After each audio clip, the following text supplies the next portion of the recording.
Andhra Pradesh public services commission వారు నిర్వహించే వివిధ రకాల పోటీ పరీక్షలలో దేవాదాయ శాఖ తరఫున ప్రస్తుతం నిర్వహించబడుతున్న ఎగ్జిక్యూటివ్ ఆఫీసర్ల పోస్టుల నియామకం కోసం నిర్వహించే పరీక్ష. సో మై డియర్ స్టూడెంట్స్, ఈ ఎగ్జిక్యూటివ్ ఆఫీసర్స్ అనేటువంటి ఉద్యోగాల కోసం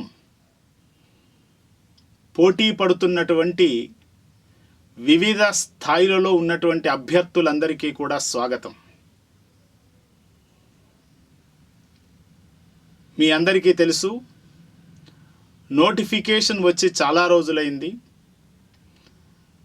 త్వరలో ప్రభుత్వం పరీక్షలు నిర్వహించడం కోసం సన్నద్ధమవుతూ ఉన్నటువంటి సమయం. ఈ పరిస్థితులలో దేవాదాయ శాఖ తరఫున ఎగ్జిక్యూటివ్ ఆఫీసర్ల ఉద్యోగాల కోసం 2 పేపర్లు ఉంటాయి. ఆ 2 పేపర్లలో మొదటిది జనరల్ స్టడీస్, రెండవది హిందూ ఫిలాసఫీ టెంపుల్ సిస్టమ్స్ అనేటువంటి పేరుతో 2వ పేపర్ ఉంటుంది.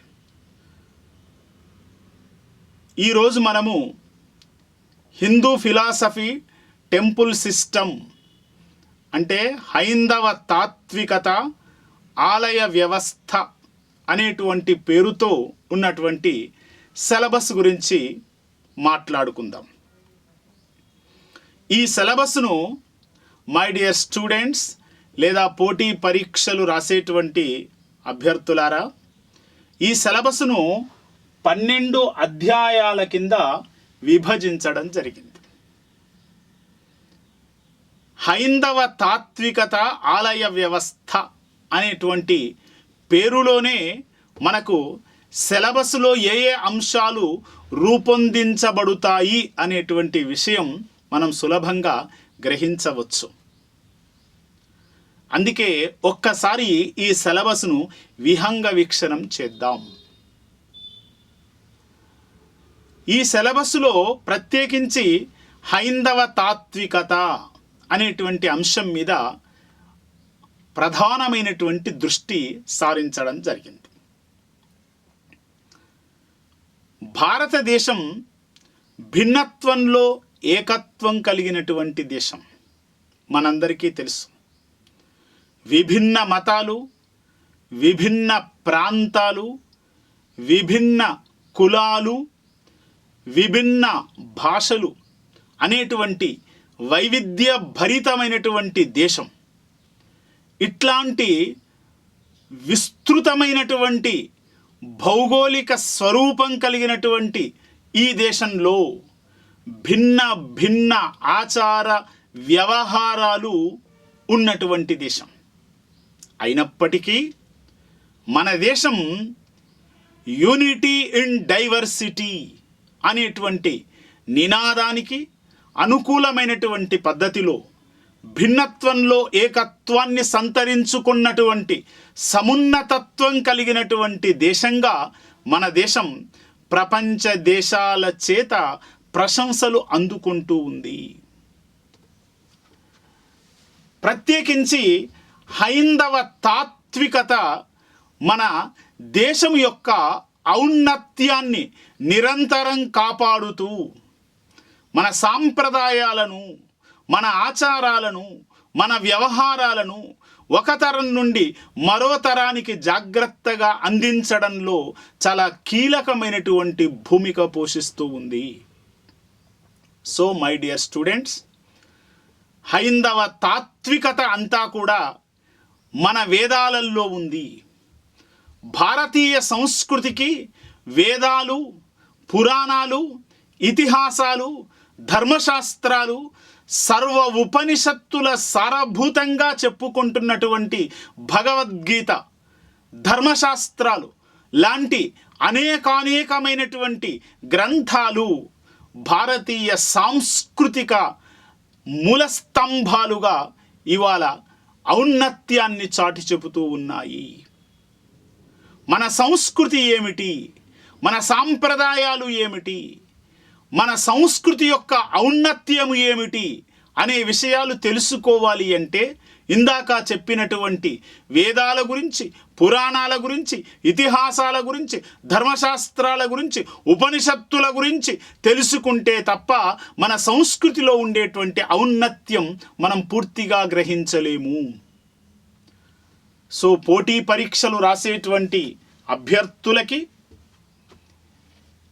ఈ నేపథ్యంతో హైందవ తాత్వికత, ఆలయ వ్యవస్థ అనేటువంటి పేపర్ను క్షుణ్ణంగా అధ్యయనం చేయాల్సినటువంటి అవసరం ఉంటుంది.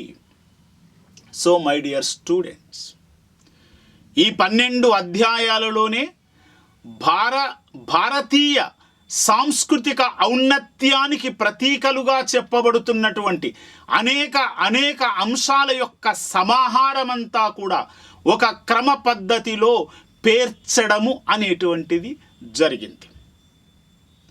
అయితే భారతీయ సాంస్కృతిక ఔన్నత్యాన్ని మన దేశంలో ఉండేటువంటి ఆలయాలు నిరంతరం గుర్తు చేస్తూ ఉంటాయి. మన ఆచార వ్యవహారాలను నిరంతరం పరిరక్షించడంలో ఆలయ వ్యవస్థ కీలకమైనటువంటి పాత్ర పోషిస్తూ ఉంది. కాబట్టి హైందవ తాత్వికతకు, ఆలయ వ్యవస్థకు ఎనలేని అనుబంధం ఉంది, పరస్పరం అనుబంధం ఉంది. ఈ రెంటిని అంత సులభంగా వేరు చేసి చూడడం సాధ్యం కాదు. కాబట్టి మై డియర్ స్టూడెంట్స్, హైందవ తాత్వికత యొక్క సమున్నతత్వాన్ని ఇవాళ భారతదేశంలో ఉండేటువంటి హైందవ దేవాలయాలు నిరంతరం పరిరక్షిస్తూ మన జాతి జీవనంలో ఒక భాగంగా, అంతఃసూత్రంగా ముందుకు కదులుతూ ఉన్నటువంటి విషయాన్ని మనం గమనించాల్సినటువంటి సందర్భం. ఈ దృష్టితో ఈ 12 అధ్యాయాలలో ఉండేటువంటి సిలబస్ను ఒక్కసారి సమీక్షించుకుందాం. మై డియర్ స్టూడెంట్స్, మొదటి అధ్యాయము రామాయణానికి సంబంధించింది. ఇందాక చెప్పాను కదా, మన సంస్కృతికి రామాయణాలు, భారతము, భాగవతము ఇలాంటివన్నీ కూడా అద్భుతమైనటువంటి మూలకందాలుగా చెప్పబడుతున్నటువంటి గ్రంథాలు. అయితే మొదటి అధ్యాయము రామాయణానికి సంబంధించినటువంటి అధ్యాయం. రామాయణంలో ఉండేటువంటి సూక్ష్మంలో మోక్షం అన్నట్లుగా రామాయణ కథ మీద అభ్యర్థులకు ఒక అవగాహన కలిగి ఉండాలి. రామాయణంలో ప్రస్తావనకు వచ్చేటువంటి వివిధ పాత్రల మీద అభ్యర్థులు అవగాహన కలిగి ఉండాలి. రామాయణంలో వేరువేరు ప్రాంతాలు, రకరకాల స్థలాలకు సంబంధించినటువంటి వర్ణనలు కనిపిస్తాయి. ఆయా స్థలాలకు సంబంధించినటువంటి వర్ణనల మీద, ఆయా పాత్రల యొక్క వ్యక్తిత్వ ఔన్నత్యాల మీద తప్పనిసరిగా రామాయణం చదువుతూ ఉన్నప్పుడు అభ్యర్థులు దృష్టిని సారించాల్సినటువంటి అవసరం ఉంటుంది.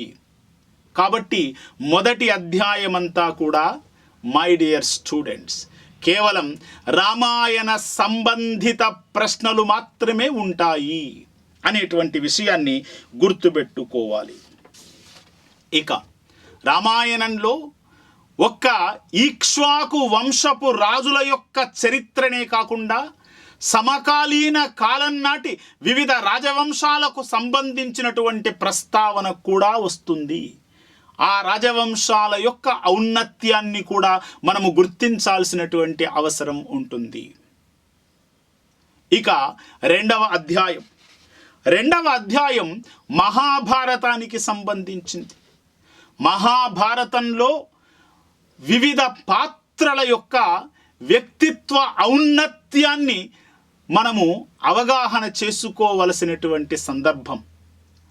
మహాభారతంలో మహాభారత కాలం నాడు సమకాలీన కాలంలో అంటే కురువంశీయులు హస్తినాపుర సామ్రాజ్యాన్ని పరిపాలిస్తున్నటువంటి సమకాలీన కాలంలో అనేకానేక రాజవంశాలు కూడా ఈ భారతదేశాన్ని పరిపాలిస్తూ ఉన్నాయి.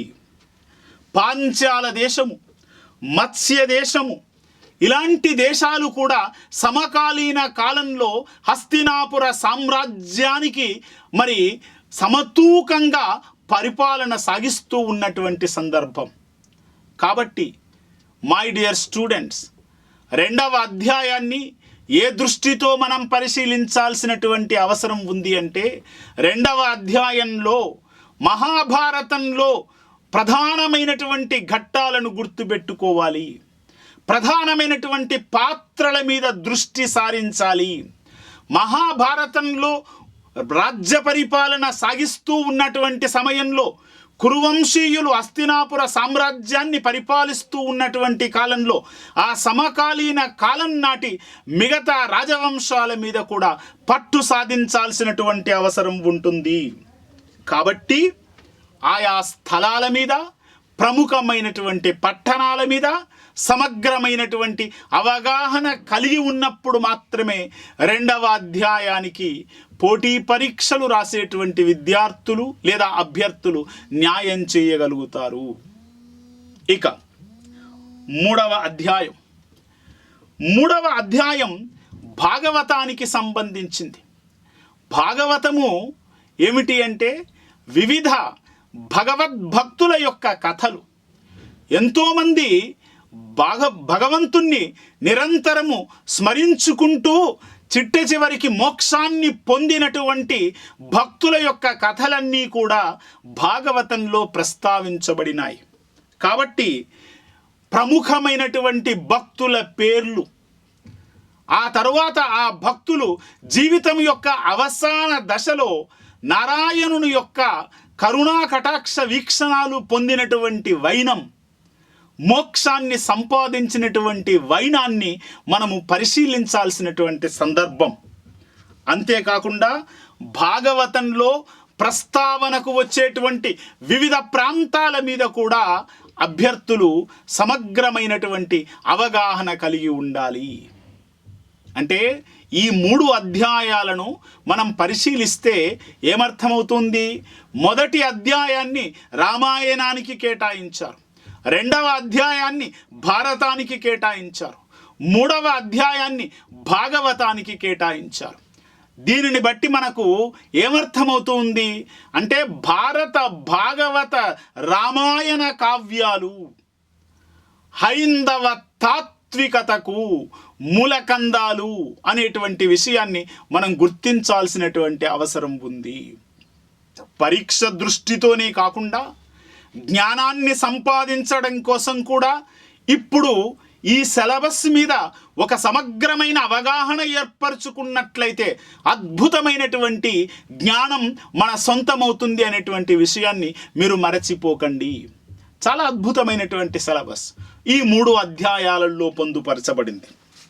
ఇక 4వ అధ్యాయం రామాయణ, భారత, భాగవతాలే కాకుండా 4వ అధ్యాయము హైందవ పురాణాలకు సంబంధించినటువంటిది. మనకు 18 పురాణాలు ఉన్నాయి. వేదవ్యాస మహర్షుల వారు సంస్కృతంలో భారత భాగవతాలను రచించాడు. భాగవతాన్ని పోతన గారు తెలుగులోకి అనువాదం చేశాడు. భారతాన్ని కవిత్రయ కవులు అనువాదం చేశారు. ఇక రామాయణాన్ని సంస్కృతంలో ఆది కవిగా ప్రసిద్ధికెక్కినటువంటి వాల్మీకి మహర్షులు రచించారు. అయితే తెలుగులో రామాయణాన్ని చాలామంది అనువాదం చేశారు. అత్యంత ప్రాచీన కాలం నుండి మొదలుకొని ఆధునిక యుగం వరకు కూడా ప్రతి తరంలో రామాయణాన్ని తెలుగులో అనువాదం చేస్తూనే ఉన్నారు. ఎర్రనగారు కవిత్రయంలో ప్రసిద్ధికెక్కిన ఎర్రనగారు కూడా రామాయణాన్ని రాశారు. తాళ్ళపాక అన్నమాచారులు కూడా ఒక రామాయణాన్ని రాశారు. కాకపోతే ఇవన్నీ కాలగర్భంలో కలిసిపోయాయి. మొల్ల ఒక రామాయణాన్ని రచించింది. హులక్కి భాస్కరుడు భాస్కర రామాయణాన్ని రచించాడు. ఇట్లా గోన బుద్ధారెడ్డి రంగనాథ రామాయణాన్ని రచించాడు. ఆధునికులలో విశ్వనాథ సత్యనారాయణ రామాయణ కల్పవృక్షాన్ని రచించాడు. ఇట్లా వాల్మీకి రచించినటువంటి మూల కథను దృష్టిలో పెట్టుకొని తెలుగులో అనేకమైనటువంటి అనువాద గ్రంథాలు వచ్చాయి. కొందరు స్వతంత్రంగా అనువాదాన్ని అనువాద పద్ధతిలో స్వతంత్రమైనటువంటి వైఖరిని అవలంబిస్తే మరికొంతమంది యథాతథమైనటువంటి అనువాదాన్ని అనుకరించారు. సరే, ఏది ఏమైనప్పటికీ కూడా మనకు వాల్మీకి రచించినటువంటి రామాయణం, తరువాత వ్యాస మహర్షుల వారు రచించిన భారత భాగవతాదులు భారతీయ సాంస్కృతిక ఔన్నత్యాన్ని చాటి చెప్పడంలో మూలస్తంభాలుగా నిలుస్తున్నాయి అనేటువంటి విషయాన్ని మనం ఎప్పుడు కూడా విస్మరించకూడదు. అది ఇక 4వ అధ్యాయం ఇందాక చెప్పినట్టు హైందవ పురాణాలు. వ్యాసుడు 18 పురాణాలు రచించాడు, 18 మహాపురాణాలు రచించాడు. ఈ 18 మహాపురాణాలతో పాటు అనేకమైనటువంటి ఉపపురాణాలు కూడా ఉన్నాయి. కాబట్టి 4వ అధ్యాయంలో ఈ పురాణ సంబంధమైనటువంటి జ్ఞానాన్ని అభ్యర్థులు తప్పకుండా సంపాదించుకోవలసినటువంటి అవసరం ఉంది. ఇక 5వ అధ్యాయం హైందవ ధర్మశాస్త్రంలో ఆగమశాస్త్రాల మీద లోతైనటువంటి అవగాహన పెంపొందించడం కోసం ఏమిటి అంటే సిలబస్ను ఉంచడం జరిగింది. 5వ అధ్యాయం అంతా కూడా హైందవ ధర్మశాస్త్రంలోని వివిధ ఆగమ శాస్త్రాల మీద ప్రశ్నలు ఉంటాయి. కాబట్టి ఆగమ శాస్త్రాల మీద విద్యార్థులు లేదా పోటీ పరీక్ష రాస్తున్నటువంటి అభ్యర్థులు అవగాహన పెంపొందించుకోవలసినటువంటి అవసరం ఉంది. ఇప్పుడు హైందవ మతంలో మనకి వైష్ణవ మతము, శైవ మతము అనేటువంటి అంశాలు, అంటే మతాలు భిన్నమైనటువంటి శాఖలు కనిపిస్తూ ఉన్నాయి. వైష్ణవ మతంలో వైఖానస ఆగమశాస్త్రము, పాంచరాత్ర ఆగమశాస్త్రము అనేటువంటి పద్ధతులు ఉన్నాయి. వెంకటేశ్వర స్వాముల వారికి నిరంతరం జరిగేటువంటి పూజా పురస్కారాలు అన్నీ కూడా వైఖానస ఆగమశాస్త్రాన్ని అనుసరించి నిర్వహింపబడుతూ ఉన్నాయి అనేటువంటి విషయాన్ని అభ్యర్థులు గ్రహించాల్సినటువంటి సందర్భము.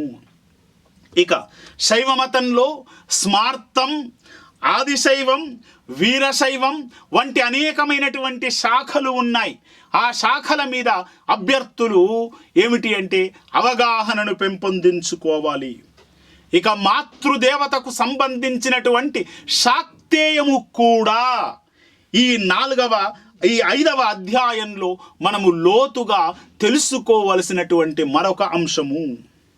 సో మై డియర్ స్టూడెంట్స్, ఇట్లా 5వ అధ్యాయంలో హైందవ ధర్మశాస్త్రంలో ప్రస్తుతము విస్తృతంగా ప్రచారంలో ఉన్నటువంటి ఆగమ శాస్త్రాల మీద అభ్యర్థులు సమగ్రమైనటువంటి అవగాహనను పెంపొందించుకోవలసినటువంటి సందర్భము.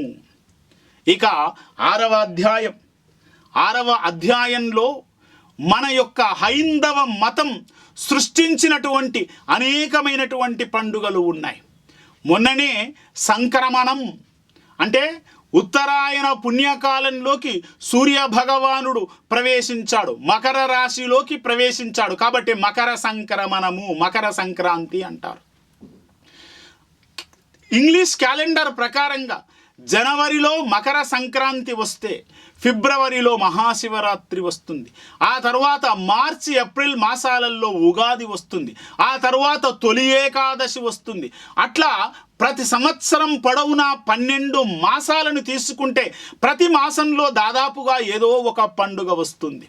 వినాయక చవితి, ఆ తరువాత విజయదశమి, ఆ తరువాత దీపావళి, ఆ తరువాత కార్తీక పౌర్ణమి, ఇట్లా వివిధ రకాలైనటువంటి పండుగలు మనకు సాంప్రదాయబద్ధంగా మనకు ఏమిటి అంటే ఈ పండుగలు వస్తూ ఉన్నాయి.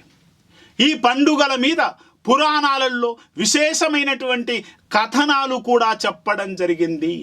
ప్రతి పండుగ వెనకాల భారతీయ సాంస్కృతిక ఔన్నత్యాన్ని చాటి చెప్పేటువంటి అద్భుతమైనటువంటి కథలు ఉన్నాయి, విశేషమైనటువంటి ఘట్టాలు ఉన్నాయి.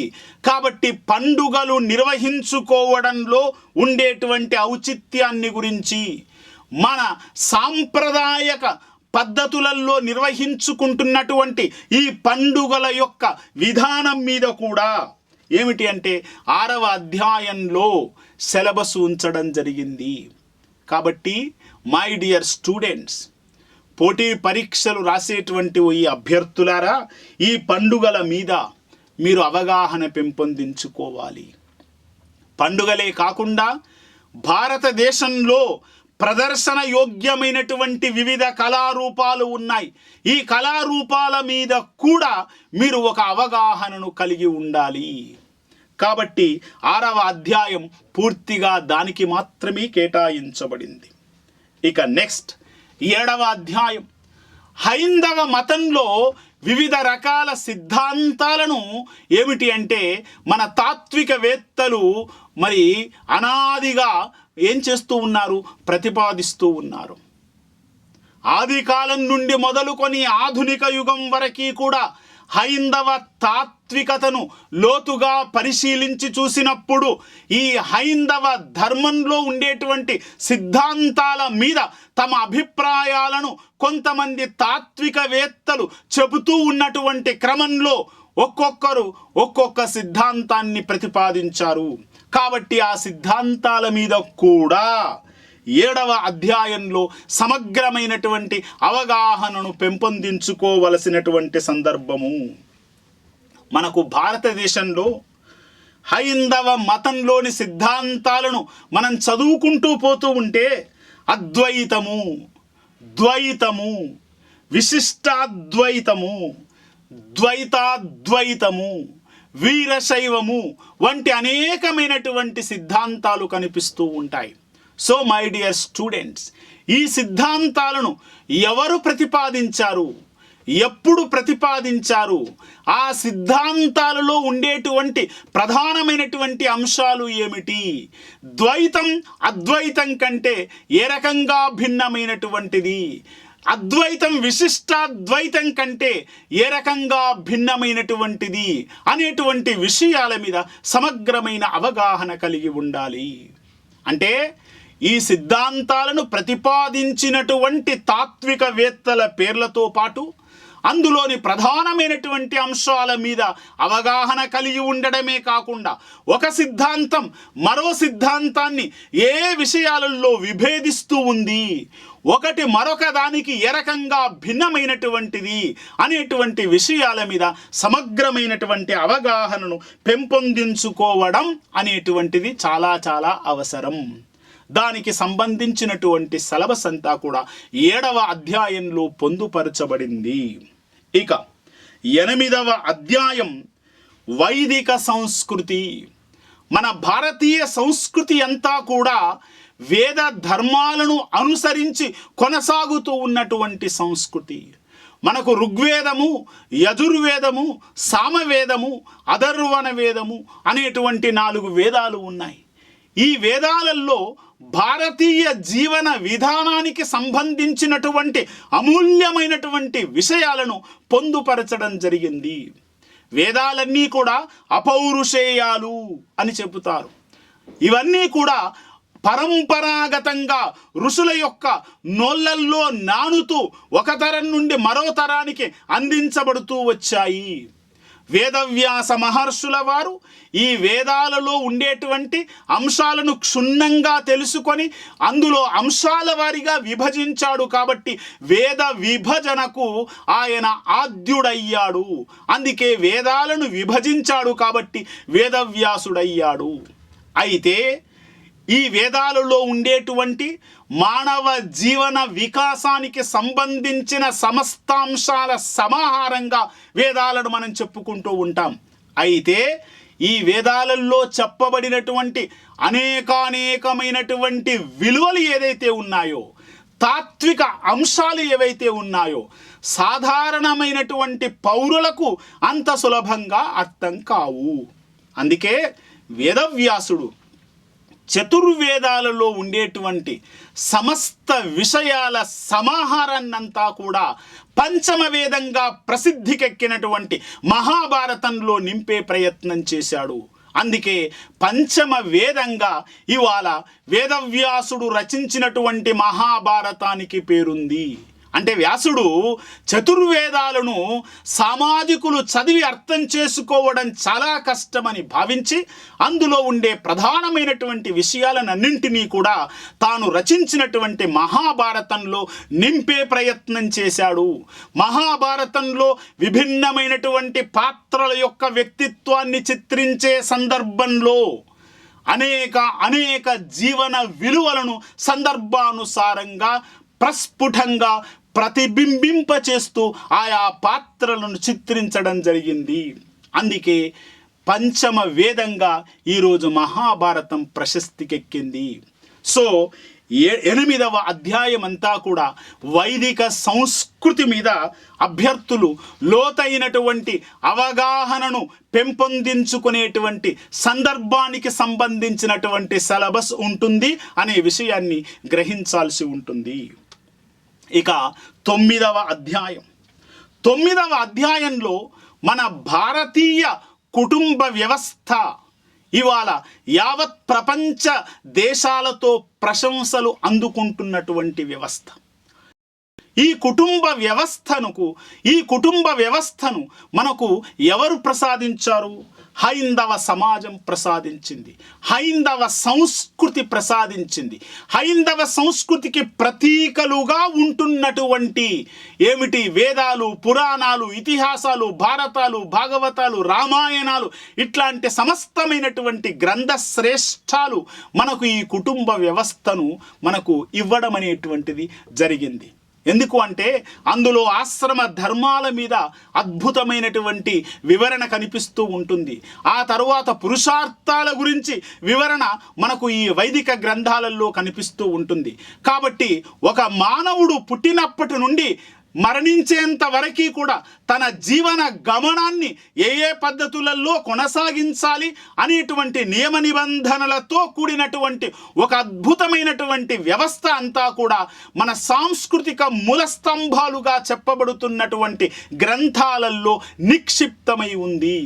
ఆ నిక్షిప్తమైనటువంటి విషయాలనే ఇవాళ మనము హైందవ తాత్వికత అనేటువంటి పేరుతో మనం చదువుతూ ఉన్నాము. కాబట్టి హైందవ సమాజంలో ఉండేటువంటి కుటుంబ వ్యవస్థ మీద కూడా ఒక అవగాహనను పెంపొందించుకోవాలి. దానికి సంబంధించినటువంటి సిలబస్ అంతా కూడా 9వ అధ్యాయంలో నిక్షిప్తం చేయబడింది. ఇక 10వ అధ్యాయంలో దేవాలయాలకు సంబంధించినటువంటి ఆదాయ వనరుల మీద అవగాహన పెంపొందించుకోవాలి. దేవాలయాలకు ఆదాయాలు ఎట్లా వస్తూ ఉన్నాయి? ఎందుకంటే దేవాదాయ శాఖలో ఎగ్జిక్యూటివ్ ఆఫీసర్ల పోస్టు కోసము ఏమిటి అంటే ఈ యొక్క పోటీ పరీక్షలు జరుగుతూ ఉన్నాయి. కాబట్టి అట్లాంటి పోస్టులను భర్తీ చేయడం కోసం ఈ పరీక్షలు నిర్వహిస్తూ ఉన్నారు. కాబట్టి ఎగ్జిక్యూటివ్ ఆఫీసర్స్గా నియమింపబడేటువంటి అభ్యర్థులకు ఏమిటి అంటే మనకు 10వ అధ్యాయానికి సంబంధించినటువంటి సమగ్రమైన అవగాహన కలిగి ఉండాలి అనే ఉద్దేశం చేత ఈ సిలబస్ను ఇక్కడ పొందుపరచడం జరిగింది.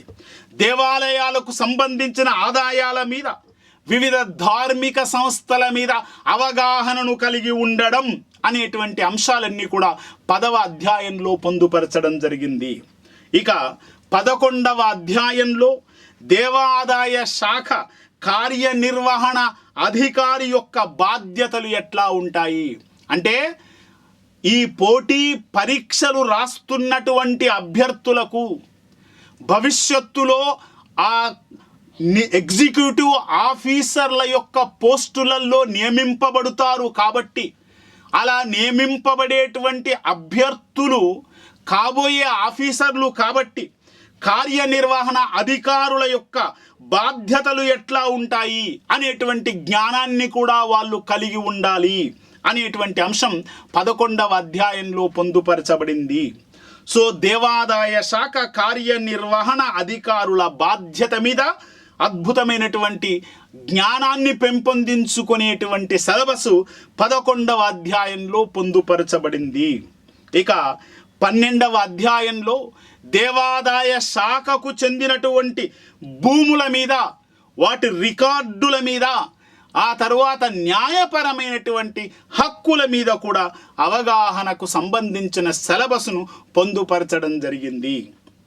సో మై డియర్ స్టూడెంట్స్, మొదటి నుంచి చివరి దాకా మనం పరిశీలిస్తూ పోతే మొదటి సగం కంటే ఎక్కువ అధ్యాయాలు హైందవ తాత్విక ఔన్నత్యాన్ని చాటి చెప్పేటువంటి జ్ఞాన ప్రతీకలు అయితే, చివరి 2-3 అధ్యాయాలలో బాధ్యతల మీద, అధికారాల మీద, న్యాయపరమైనటువంటి హక్కుల మీద ఉండాల్సినటువంటి అవగాహనకు సంబంధించినటువంటి సిలబస్ను పొందుపరచడం జరిగింది.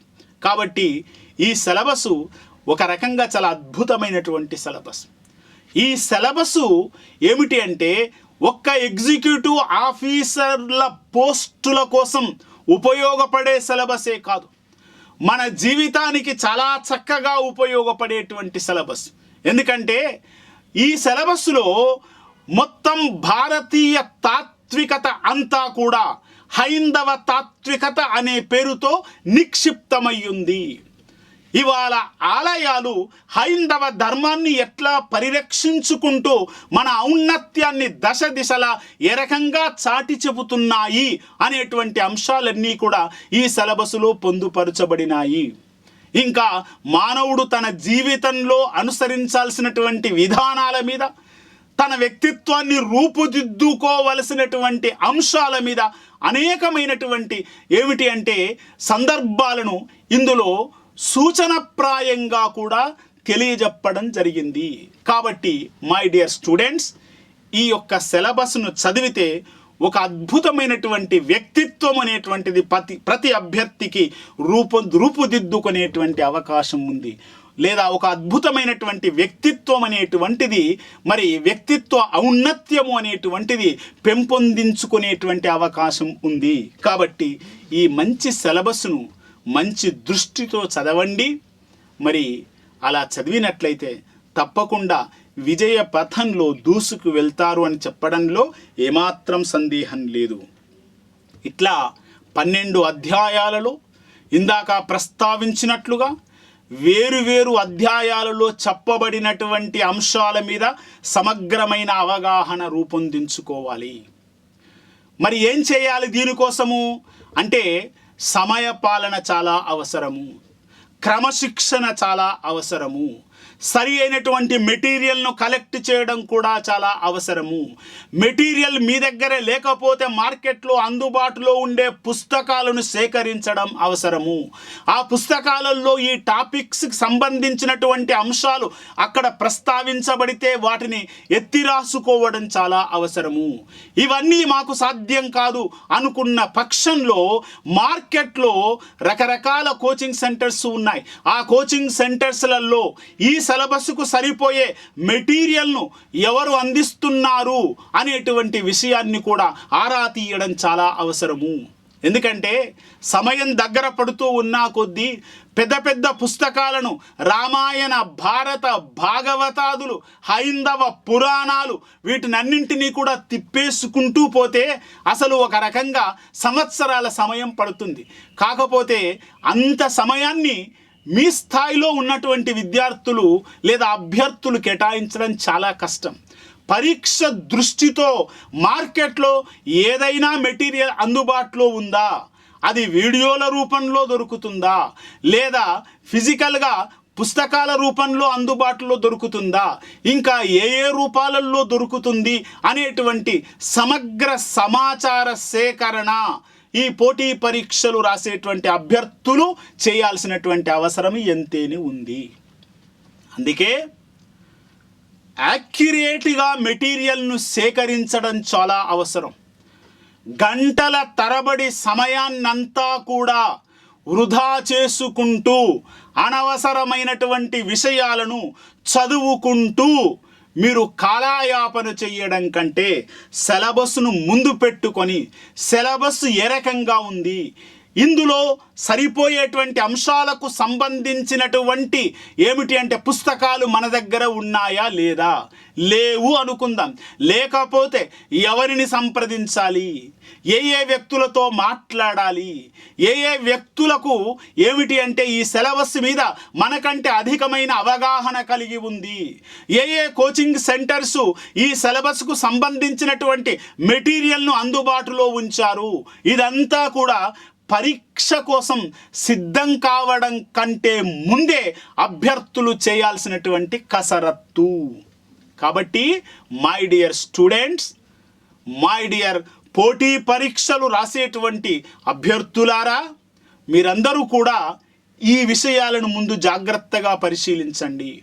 ఎందుకు అంటే సిలబస్ సరి అయినటువంటి సిలబస్కి సంబంధించిన మెటీరియల్ లేకుండా మీరు పరీక్షకు సంసిద్ధం కావడం అనేటువంటిది కుదరదు. ఇంట్లో ఏదో పుస్తకం దొరికింది, గంటల కొద్దీ నేను సమయాన్ని వెచ్చించి చదివాను, భారతం చదువుకుంటూ కూర్చున్నాను, భాగవతం చదువుకుంటూ కూర్చున్నాను, కానే కాదు. ఇప్పుడు భారత భాగవత రామాయణాలు చదవడానికి సమయం లేదు. వాటి మీద లోతైనటువంటి పరిశీలన చేసి మెటీరియల్ను రూపొందించినటువంటి కోచింగ్ సెంటర్స్ ఎక్కడైనా ఉన్నాయా అని ఆరా తీయండి. దొరికితే అట్లాంటి మెటీరియల్ను పట్టుకోండి. అట్లాంటి మెటీరియల్ మీద అద్భుతమైనటువంటి అవగాహన ఏమిటి అంటే లోతుగా చదివి పెంపొందించుకోండి. అప్పుడే ఇట్లాంటి పరీక్షలను సులభతరంగా ఎదుర్కోగలుగుతారు. ఈ పరీక్ష విధానంలో ప్రశ్నలు ఏ రకంగా అడుగుతారు దాని మీద కూడా సమగ్రమైన అవగాహన కలిగి ఉండాలి. ఇంతకు పూర్వం ఇట్లాంటి మోడల్ పేపర్స్ ఏమైనా ఉన్నాయా, లేదా మోడల్ పేపర్స్ను ఎవరైనా కోచింగ్ సెంటర్స్ వాళ్ళు రూపొందించారా? ఇదంతా కూడా ఒక మహాయజ్ఞం. నిజంగా చెప్పాలి అంటే ఏదైనా ఒక పోటీ పరీక్ష కోసం సన్నద్ధమవుతున్నటువంటి ఒక అభ్యర్థి సరి అయినటువంటి పద్ధతిలో ప్రిపరేషన్ కావడము అనేటువంటిది ఒక మహాయజ్ఞము. నేను ఇంట్లో కూర్చొని గంటల తరబడి చదవగలను, ఇంట్లో కూర్చొని అహోరాత్రులు తపస్సు చేయగలను, లాభం లేదు. ఎందుకంటే సరి అయిన సామగ్రి లేకుండా యుద్ధానికి వెళ్ళేటువంటి వాడు ఆ యుద్ధంలో ఎవరెవరితో యుద్ధం చేయాల్సి వస్తుందో దానికి సంబంధించిన ఉపకరణాలను సిద్ధం చేసుకొని పోవాలి. అంతే తప్ప నీవు ఏ రకమైన ఉపకరణాలు లేకుండా, సాధనాలు లేకుండా యుద్ధ భూమికి వెళ్ళితే విఫలుడవు అవుతావు. అది రాసిపెట్టుకో. అందుకే పోటీ పరీక్షలు రాసేటువంటి అభ్యర్థులు ముందు ఏమిటి అంటే క్రమశిక్షణతో, సమయపాలనతో చదవడం ఎంత ముఖ్యమో సరి అయినటువంటి మెటీరియల్ను కలెక్ట్ చేయడం కూడా అంతే ముఖ్యం. ఆ మెటీరియల్ను సరి అయిన కాలంలో కలెక్ట్ చేసి యాక్యురేట్గా చదవడం చాలా అవసరం. ప్లస్ మోడల్ పేపర్స్ను దృష్టిలో పెట్టుకొని చదవడం అంతకంటే ముఖ్యం.